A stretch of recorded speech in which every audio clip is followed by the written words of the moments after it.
Domine Mesa Koibur adalah seorang tokoh penting dalam diplomasi membangun demokrasi di West New Guinea atau New Guinea Barat yang sekarang disebut Papua. Domine Mesa Koibur dilahirkan di Nusi Kepulauan Padaido pada hari Selasa tanggal 25 Mei 1937 oleh Ibu Ruth Rumbiak dan ayah Kilion Koibur. Walaupun Mesak lahir di Nusi, tetapi kedua orang tuanya berasal dari kampung Mokmer, Kepulauan Padaido. Ayah Mesak bekerja pada Ondanaming atau perusahaan Jepang di Waren Momi, pedalaman Wondama, dan wafat pada saat Mesak berusia 3 tahun, sehingga tidak mengenal sosok sang ayah. Mesak berada dalam perwalian bapak tua atau kakak dari ayah yang bernama Maklon Koibur. Walaupun demikian, kakek dan nenek Mesak yakni Elimelek Koibur dan Naomi Rumpaidus berperan penting dalam kehidupan Mesak.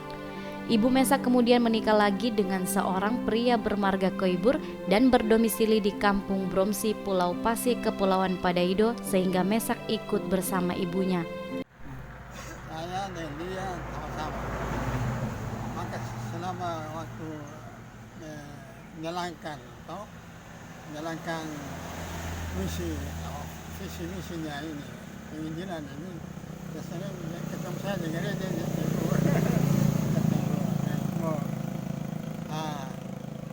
sekolah di situ. Nanti sudah saya di kelas 2 saya pindah sekolah di Bromsi. Ini dengan orang pemuda orang di Pulau Bromsi.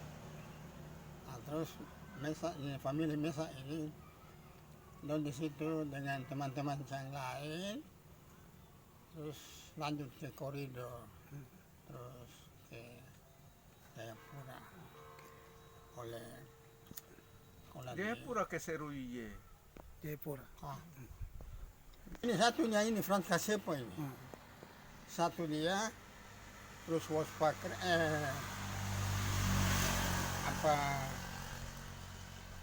Sem almarhum punya father ini siapa? Kapisa. Ya Kapisa, Sembupap. terus Parumansara, Everti. Evert, terus Parumaseli. Guru-guru waktu itu ya? Ya. Nah, jadi waktu itu donanya. Nah, jadi Parumaseli Kasepo tinggal di Narus di Nusi. Nusi. Iya, kalau Evert dengan yang lain tinggal di Sobiar dengan Babaru. Berarti Bukan di Nusi Babaru. berarti waktu Kaisepo pindah ke Korem itu yang dia bawa Mesak. Mungkin. Iya. Mungkin saya juga sudah pindah lagi ke Bromsi. Bromsi. Sudah kelas 2. Periode usia kanak-kanak Mesak dijalani pada masa penjajahan Jepang, dan pada saat itu sebagian masyarakat Biak, Supiori, Yapen Utara, dan Numfor mengembangkan gerakan rohani versi adat yang dipelopori klan Simo Piaref yang disebut Koreri. Namun oleh pemimpinnya gerakan Koreri kemudian diarahkan ke ranah politik dan membangun perkampungan Koreri di kampung Mansuam dan mengundang atau memaksa pengikut gerakan untuk berkumpul di kampung Mansuam. Di Mansuam, pengikut gerakan Koreri membangun sebuah pesawat terbang dari kayu yang diyakini dapat menerbangkan pengikutnya secara otomatis.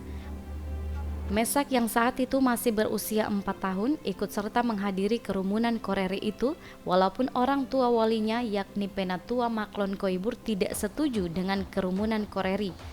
Pada hari ketiga perkumpulan Koreri, tentara Jepang menyerang dan membubarkan kerumunan Koreri. Semua orang dalam kerumunan itu berlari menyelamatkan diri.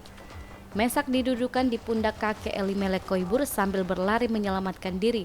Pada saat berlari, kakek Elimelek tertembak pada leher, namun yang mengherankan adalah Mesak tidak tertembak. Dan akhirnya mereka berlari dari Mansuam dan bersembunyi di Goa Binsari. Setelah situasi aman, keluarga Koibur pergi ke kampung Nainsu di pantai Parai dan kembali ke Pulau Nusi. Mesak Koibur memiliki seorang adik bernama Frans Koibur. Pada masa pendudukan Jepang diberlakukan kontrak kerja secara paksa, di mana semua kaum laki-laki diharuskan bekerja pada perusahaan Jepang di Waren Momi, Ransiki, pedalaman Wondama, dan Manokwari. Suatu keberuntungan bagi Mesak adalah Mesak tidak terdata untuk kontrak kerja, sementara adiknya Frans diharuskan ikut kontrak kerja oleh Jepang. Keberuntungan lain adalah bahwa pada saat Perang Dunia Kedua, kebanyakan masyarakat bersembunyi di Kepulauan Padaido, sehingga setelah Perang Dunia Kedua, pada perkampungan-perkampungan di Kepulauan Padaido dibangun fasilitas pendidikan atau sekolah. Dengan demikian Mesak berkesempatan untuk bersekolah. Pada saat kelas 2 Dorp School atau sekolah rakyat, Mesak dititipkan ikut bersama Pak Guru Kaisepo dan istrinya yang bermarga Kaviar karena alasan kekerabatan dan dengan motivasi agar Mesak kelak menjadi seorang Amber atau orang yang berbudaya modern. Pak Guru Kaisepo kemudian dimutasikan dari Pulau Nusi ke Kampung Korem di Biak Utara dan membawa serta Mesak untuk melanjutkan kelas 3 sekolah rakyat di Korem. Penjenjangan sistem pendidikan sekolah rakyat hanya sampai kelas 3. Selanjutnya untuk melanjutkan ke sekolah sambungan atau Fair Folk School seleksi sangat ketat. Satu sekolah rakyat hanya bisa mengirimkan seorang murid ke VVS setiap tahun. Pada saat Mesak menyelesaikan pendidikan pada kelas 3 sekolah rakyat di Korem, Mesak mendapatkan rekomendasi untuk melanjutkan pendidikan ke JVVS Korido. Rekomendasi pihak sekolah mendapatkan protes dari kepala kampung dan masyarakat Korem karena asumsi bahwa Mesak bukan orang asli Korem, sehingga tidak ada perahu yang memberikan tumpangan transportasi kepada Mesak dari Korem ke Korido. Walaupun demikian, pihak sekolah menghubungi seorang bapak bermarga sama, yakni Koibur, untuk dapat mengantarkan Mesak dengan mendayung dari Korem ke Korido. Demikianlah Mesak kemudian dapat melanjutkan pendidikan ke Sekolah Sambungan Putra atau JVVS di Korido. Di Korido, Mesak mendapatkan perhatian dari Bestur Kaisepo atau saudara dari Pak Guru Kaisepo di Korem. Mesak juga mulai berinteraksi dengan siswa dari daerah lain, diantaranya Yehuda Ayomi dari Yapen dan siswa daerah lainnya. Setelah tamat dari VVS, Mesak kemudian melanjutkan ke Primary Middelbare School atau PMS Hollandia, yakni sekolah lanjutan setingkat SMP, namun mutu lulusannya setara lulusan SMA saat ini. Saat menjalani pendidikan di PMS, Mesak terlibat kerja nyata perencanaan pembangunan kawasan sekolah dan penataan kota Hollandia. Mesak juga aktif terlibat dalam kegiatan kepanduan atau pramuka dan kegiatan olahraga. Di bidang olahraga, Mesak bersama rekan-rekan PMS mendirikan klub sepak bola Dors yang berarti melalui latihan kuat. Mesak juga terlibat bersama rekan-rekan PMS dan LTS mendirikan klub sepak bola Pelikan. Klub sepak bola Dors dan Pelikan adalah cikal bakal berdirinya klub sepak bola Persipura Jayapura. Menurut Mesak Koibur, olahraga dan kepanduan atau pramuka sangat penting karena membentuk karakter melalui sportivitas dan disiplin. Pada saat tamat PMS, Mesak Koibur sebenarnya berkeinginan melanjutkan pendidikan ke sekolah pelayaran. Tetapi dari hasil penelusuran, minat dan bakat oleh PMS yang disampaikan kepada pimpinan Lembaga Pekabaran Injil Sending, maka Dr. F.C. Kama menemui Mesak Koibur dan meminta kesediaannya untuk masuk sekolah teologia yang akan didirikan dalam mempersiapkan pendirian gereja Kristen Injili di tanah Papua. Kama secara langsung menyampaikan bahwa sudah ada komunikasi dengan sekolah pelayaran dan sekolah lainnya untuk tidak akan menerima Mesak apabila mendaftar. Datang Dr. Lawyer, GPA Lawyer dari Sekretaris Umum dari Sending di Reform Kerk di Belanda, datang bertemu dengan waktu itu resor dari Yapen Arabe juga satu resor yang pusatnya di Serui. Bapak Abah hadir dan di Sorong Bapak tua itu apa itu tiba lupa lah, yang kemudian dikasih nama lapangan terbang di Sorong itu Osok. Edward Osok. Jadi ada 9 resor waktu itu yang kumpul. Gustav Adolf Lanta dari Hollandia. Sending melalui Dr. Lawyer ini memberitahukan bahwa rencana Sending sudah mau mendirikan sinode GKI yang berdiri sendiri tahun 1956. Tapi semua resort ini tolak, ketua-ketua resort ini. Tidak bisa, bagaimana satu pendeta saja baru mau dirikan gereja besar di tanah yang besar ini. Selanjutnya, pimpinan resort meminta kepada pimpinan sending di negeri Belanda agar sebelum mendirikan gereja perlu mendirikan sekolah teologi. Demikianlah akhirnya didirikan Sekolah Tinggi Teologi I.S. Kitchener di Serui pada tahun 1954. Dari kebutuhan tenaga pelayan oleh sending dan hasil penelusuran minat dan bakat oleh PMS, maka ditetapkan 10 orang lulusan PMS untuk melanjutkan pendidikan teologi. Demikianlah Mesak Koibur dan 9 orang rekannya lulusan PMS diterima sebagai angkatan kedua pada STT GKI I.S. Kitchener. Lembaga sending kemudian mewujudkan pendirian lembaga gereja yang direncanakan itu pada 26 Oktober 1956 dengan nama Gereja Kristen Injili atau GKI di Tanah Papua dengan ketua sinode yang pertama, Pendeta F.J.S. Rumainum. Setelah menyelesaikan pendidikan teologi pada tahun 1959, Domine Mesak Koibur ditetapkan sebagai pelayan GKI Tanah Papua dan ditempatkan di Biak Numfor, yakni di Jemaat GKI Maranatha Biak Kota. Kemudian sebagai ketua klasis GKI Biak Utara dan ketua klasis GKI Numfor. Waktu pelayanan Domine Mesak Koibur di Biak Numfor hanya 1 tahun. Waktu yang terbatas tak harus membatasi semua rencana hidup dan rancangan Tuhan termasuk jodoh. Demikianlah dalam waktu setahun DS Mesak Koibur harus memenuhi permintaan lembaga gereja, yakni sebagai pelayan rakyat perlu mendapatkan jodoh yang sepadan agar suami istri bisa benar-benar mencurahkan pikiran untuk melayani rakyat. Dalam hal ini, kepekaan dan kecepatan tindakan Nenek Naomi Rumpaidus patut diapresiasi. Tanpa diketahui oleh Mesak, Nenek Naomi pergi ke Sorong dengan memanfaatkan jaringan kekerabatan untuk bertemu Robert Rumbino atau seorang pensiunan polisi Belanda untuk meminang putrinya yang bernama Beatrix Rumbino, yang saat itu setelah menamatkan PMS menjadi guru perempuan Papua kedua dan sementara mengajar di HLS Biak. Beatrix tinggal di Yenures dan bekerja di Opiaref. Demikianlah Mesak tinggal di Mokmer dan sering pergi ke Opiaref dengan melalui Yenures. Dengan demikian Mesak dan Beatrix sering bersepeda bersama dari Mokmer Yenures Opiaref, pergi pulang setiap hari. Dan akhirnya Domine Mesak Koibur menikah dengan Beatrix Rumbino pada tanggal 7 Maret 1960.